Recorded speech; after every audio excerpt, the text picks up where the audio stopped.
Hello YouTube viewers, welcome to my show Camera Tuesday. In today's episode we're going to take a look at Micro Four Third versus APS-C. So let's dive right into it. So what are they? First thing you have to understand, we know film cameras, basically 35mm film. There were other standards, but this became the granddaddy of all standard. That's why it gets the representation name of full frame. Anything above it is just goes to medium format, but this became full. This became the default standard. And Kodak, as many of you know, created this film system. They were very successful with this. Nikon, Canon both also created camera and lenses for this. So suffice to say 35mm became the default standard. This is the standard. So people, of course, full frame was so successful, but consequence of that system was it was expensive. Even in film days, for 35mm film cameras were very expensive. So there was a need for cheaper alternate to 35mm system. So first came the APS-C system basically, which was basically a smaller film that was created in a smaller cartridge sort of system. Basically there is no difference between these two. It's just it has a magnetic tape structure also built into that, where you can encode data, basically metadata. Yeah, it was came allowed in 1996, where it can store metadata onto the film itself. So this was kind of advanced, but it did not took off. However, it did survive long enough that interchangeable lens camera that was using APS-C system came into the market. So this idea that interchangeable lens camera came into the market, but as you can see, it was not very old system. 1996 is not that back. I was born at that time. So digital technology catch up to the situation, but digital full frame was, ludicrously expensive, and you're talking upwards of $6,000 to $8,000. Suffice to say that cost was so damn high that many people could not afford it. So there was a need for a cheaper alternate.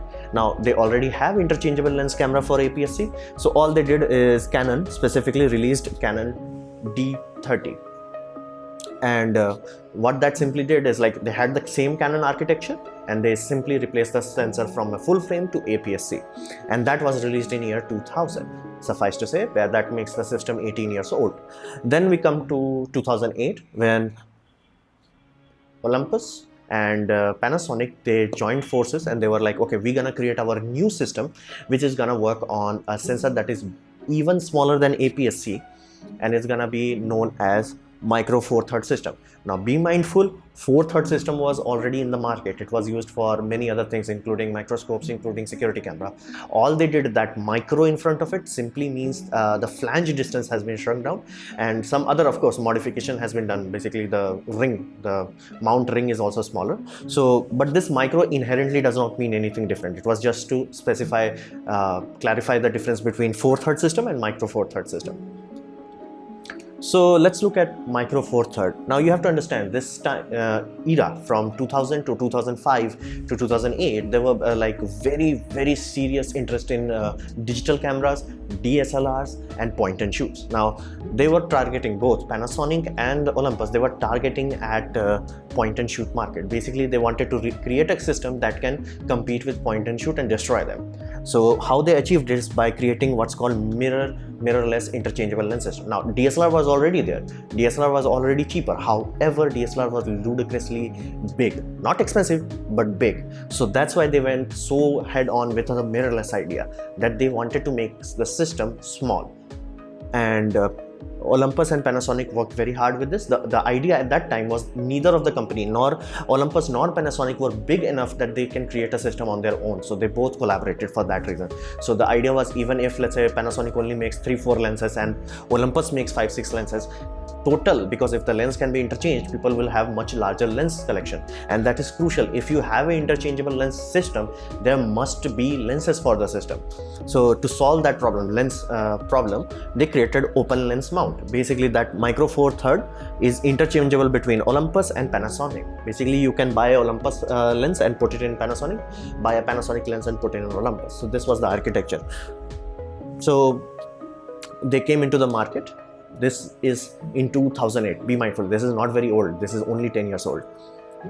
Then we come to APS-C. Now APS-C, you have to understand, APS-C came after full frame, after digital SLR came to the market. So the idea was, digital full frame cameras were idiotically expensive. You're talking upwards of $6,000 to $8,000 back in those days. So suffice to say, due to the prohibitive cost of those systems, Canon specifically wanted to release something that compete with that. Like nobody's gonna spend, of course, professionals gonna spend that much money without any doubt. However, to expand their market, they created this APS-C system, and the APS-C system was already a standard, so they created a sensor that matches that standard and released the camera. Now, what clever thing they did not reinvented their mount. They're like, okay, this mount will remain same in our full frame and our cropped sensor camera. This is their ace up the sleeve, because those Nikon and Canon both were 100 years old at this point. They were like, okay, all our lenses will work with all our cameras. This is the crucial aspect of the interchangeable lens aspect. Like each of these company alone have more lenses than all the Micro Four Thirds system combined, and I'm talking third party also combined. So suffice to say, APS-C in terms of lenses, there was no competition. And then you have to understand, these were created as a full frame alternative. This was not created as a competition to point and shoot. This was created as a competition to full frame DSLR, which was professional grade.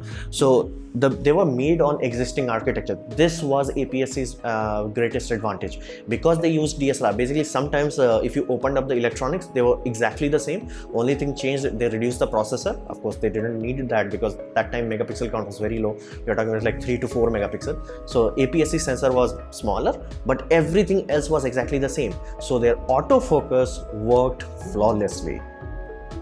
So once you have to understand that, because they were using already known, already tested structures, they really delivered on the performance. So if you bought an APS-C system, the only thing you were compromised on was the fact that your millimeter field mm view was cropped, like one is basically multiplied by 1.6, and not to mention your aperture is also multiplied by 1.6. So all things combined, it was a very good system. You buy the lens, and then also not to mention the part that you can upgrade to the future, because these lenses were made for 35mm.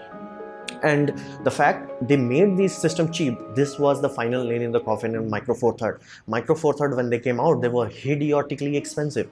Compared to the DSLR, they were nowhere near at the price competitive aspect point. And vast lens collection made their Micro Four Thirds lens mount pointless, because one company alone has enough lenses that they can laugh at you. So what was the point of your mirrorless system? So now we look at how this system played out in the last 10 years. First, the crop factor was pointless. Now the crop on a Micro Four Third is 2x. So to give you an idea, this white box that you see here is basically full frame. Okay, just imagine that is a full frame.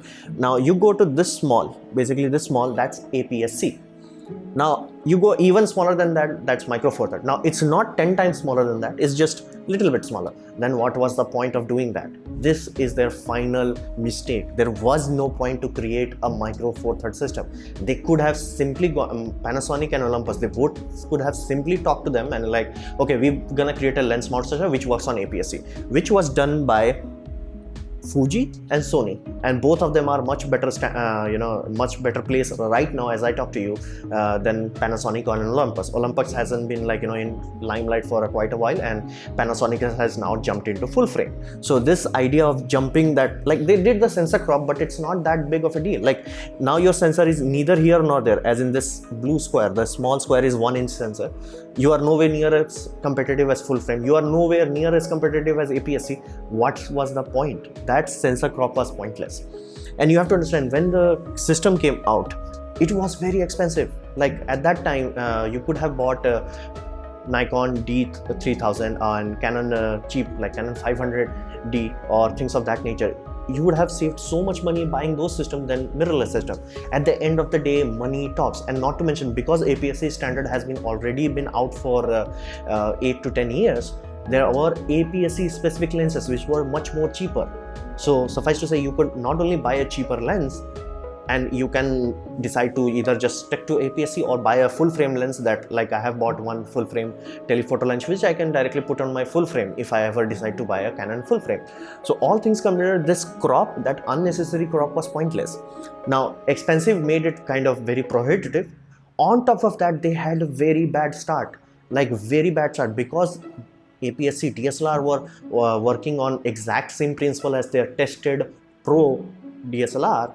full frame DSLR, they had autofocus system that worked. Like at the early review, I'm urging you to go back and check old reviews of Micro Four Thirds system. Everybody is like, the autofocus is not good enough. Now, if the camera even had autofocus, the problem was the battery life was so small that flat out people got a really bad taste in their mouth. That's why their system did not catch on. Now you want to be like, okay, but in everywhere on YouTube, I'm seeing this Panasonic. Now that's absolutely true, but be mindful, this camera became more or less like a handy cam. This is not considered as a professional camera, not because it has bad features. It has very great features. It just have a shitty autofocus system. Its autofocus system is nowhere near the proficiency of autofocus system that I have. And this camera is $2,000 at the launch, of course. Now it's cheaper, but you have to understand that, like, and see the size difference between APS-C and Micro Four Thirds. What's the point? Like, what was the point of doing this? Now Panasonic has realized this, that their Micro Four Thirds system is basically it's a dying breed, because what they had offered wasn't something great. Because this, you can use a full frame lens on this, so basically you can buy an expensive lens, cheap body right now, and over time you can upgrade it. You can't do something like that, and they have maxed this system out so quickly. This is also a second problem. Like with digital sensor, you cannot make it much smaller than a certain point. Like 24 megapixel on this is already pushing it. Basically, if your photo diode, as in the sensor, the actual sensor that is detecting photons and converting that photons into electron based signal, it cannot be made any smaller than a certain point. If you make it, the signal to noise ratio goes ludicrously high. So at that point, you will get ludicrously grainy noise. The only way to shrink it down, like as in like put 40 megapixel here, would be just to, you know, cryo cool it. It is done in telescope industry, but I'm pretty sure you can't put a refrigerator in it. So all things considered, Fuji played it smart. They're like, okay, we're gonna create our own system and we're gonna stick it to APS-C. Awesome. Now the benefit they got is, like, they could have directly gone to either Sony or Samsung and it's like, oh, give us the APS-C sensor. They did not have to reinvent the wheel. They already got the sensor. They worked very hard to make good lenses, and boom, they are very successful at this point. And they did not try to even compete in full frame. They directly went to medium format. And Sony is quite successful, like, because Sony already had a mount system, they were quite successful. So all things considered, you have to understand, in 10 years that Micro Four Thirds has been out, it did not came in with a bang. So many people who bought the first Micro Four Thirds system, they were very very pissed. And I'm not talking about YouTubers or vloggers. I'm talking about the people who thought this could be the next thing. It was neither here nor there, but basically you could have bought Sony RX100, which came out just 2-3 years after basically this system, and you could have been much more satisfied because sensor size was more. This is much closer to 1-inch sensor. So all things combined, we end up in a situation where there was no point to creating a Micro Four Thirds system. All they could have done, all Panasonic and Olympus has to done, is simply go to Fuji. It's like, okay, we're gonna use APS-C, but let's create an open lens structure. That's it. They could have destroyed Sony, they could have destroyed Canon and all that, but they did not. They created a, try to reinvent the wheel. They spent so much money, and many of you like, okay, Panasonic is saying that they're not going to abandon this. Of course they're not going to abandon it. They spent billions of dollars in research. They can't abandon it. They will try to milk it out as far as they can, but they know that the system is inherently done for. Now, of course, it will become a very good handycam, which that's the first thing that people say, oh, it has so many good features. It's a handycam, basically. At this point, it's a very good, flawless handycam, but it's nowhere near, the autofocus is nowhere near as face detect. So suffice to say, APS-C will stay here, but Micro Four Thirds will not. So this was my presentation on why APS-C won over Micro Four Thirds. I hope you liked it or learned from it. In that case, please leave a like. If you didn't, if you disagreed with my conclusions, please dislike. And I would say leave a comment what you want to see in the next episode. And if you have watched this far, please subscribe. Don't press the bell icon, just subscribe. I only need this. And as always, thanks for watching.